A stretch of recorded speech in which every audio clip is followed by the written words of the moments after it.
Two old guys in their records, one old guy for now, as Sydney's lockdown restrictions continue. Mike and I decided long ago to press on and give you some fun segments where we discuss our love for our favourite records and our passion for them. Before we start this week's segment, don't forget to like our Facebook page, subscribe to our YouTube channel. Keep those comments coming through because we love hearing from you, as well as sharing the love for these episodes with your friends. As promised, this week's segment is about great rivalries. And were they really rivalries? Were they just competitiveness between two artists, record labels getting behind them, trying to get the largest slice of that market? Was there a bit of bitterness underlying that competition? We're going to find out.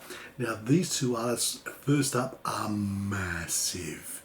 When we talk about the 1980s, who represents the 1980s, these names will definitely be there. And I'm talking about none other than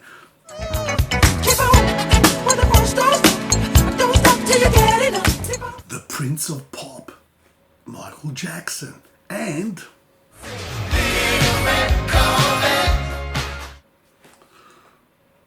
the purple one, Prince. You can't get bigger than this. Prince versus Michael Jackson. Can I just say from the offset that I'm a big fan of both artists. I was buying singles, of both artists. As you can see, albums. So Prince and Michael Jackson have been part of my growing up.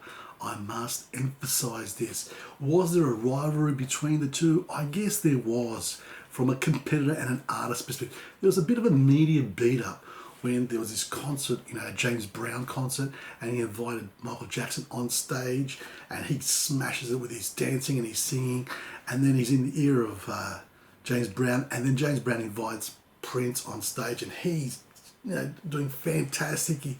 But he leans on a lamp pole which wasn't sort of held down, and the lamp pole went out, and so did Prince in front of all the cameras. And did Michael Jackson actually say something about this, how embarrassing it was for Prince? Who knows? It could have been a media thing there. And then there was the incident after this incident where a limousine tried to run over Michael Jackson as he was leaving the place. And, they say it was Prince's entourage trying to run him over. Well, again, great media gossip here. There was but the song Bad off the Bad album. And for this, Quincy Jones wanted Prince to do a duet with Michael Jackson. But as soon as Prince heard the opening line, "Your ass is mine," the purple one's ass is nobody's but Prince's. So he declines. And don't forget, he also declined the offer to sing on Michael Jackson's song "We Are the World," for Live Aid and Ethiopia and all that. It was a Michael Jackson song. He declines that offer also. And there's also this incident much later where Michael Jackson turns up to a Prince concert. Prince knows he's in the front row, and then he rudely plays bass in front of him, really close up, and it was very rude. And Michael Jackson was quoted saying, he's always been mean to him, right? Now, is that really just the media twisting things around? Because these two artists, like I said, represent the 1980s. Huge. But let's have a look at the songs that I've chosen. I feel like Ash from Pokemon, where he chooses which Pokemon he wants to use. So I am choosing for Michael Jackson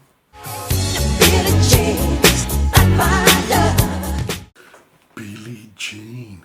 And for Prince, this is what it sounds like when doves cry. Two great songs, amazing for both respective artists. Let's start with Michael Jackson. What do you say about Billie Jean? This is a coming of age for Michael Jackson as a singer-songwriter. He's had, smash hits with Don't Stop Till You Get Enough and all of that, but this is a much more mature sound. Also a little bit autobiographical. about all these so-called paternity cases against the Jackson 5 as he was growing up. And I'm sure Michael Jackson would have had a paternity case too, where, someone says, hey, I'm carrying your child. He's saying, definitely the child is not mine. But from what comes out of this song also is not just the singing, songwriting, but the dance moves too. It's during this period that the moonwalk is revealed and it becomes part of Michael Jackson's choreography. Great groovy song, very, very cool. It oozes cool. And I must say, can I just say that Michael Jackson's voice is like an instrument because it's minimalist and you've got this voice coming across. It's fantastic. What does Billie Jean do? Number one, wins. He wins 8 Grammy Awards plus 1 extra for E.T.'s song that year. Like I said, it's the biggest selling album. It is amazing. On the other hand, you've got Prince, and he's building up to something also. He's had some big hits off the 1999 album. Yes. And he asks, for a budget to make a movie. Again, a little bit autobiographical, Purple Rain. And When Doves Cry is the first single off that. You'll notice there's no bass line on it. So 80s sound, 80s music without a bass line, very, very different. Didn't want that.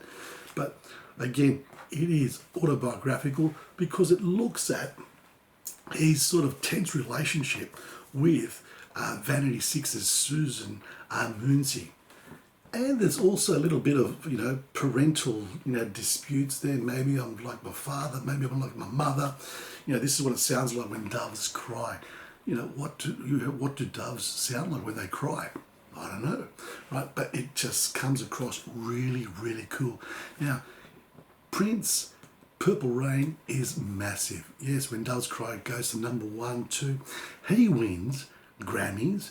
He wins an Academy Award for Best Song, in an original, movie. So, and the movie is number 1 too. And that's the first time it's ever happened where you got number 1 song, number 1 album, and number 1 movie. So you've got Prince here, making a huge, huge statement also. So, what do you say? When Doves Cry or Billie Jean? Tell us what you think, because I'm sure it'll end up being a Michael Jackson versus Prince discussion more than the songs. But tell us what you think. Don't forget to subscribe to our YouTube channel, like us on our Facebook page.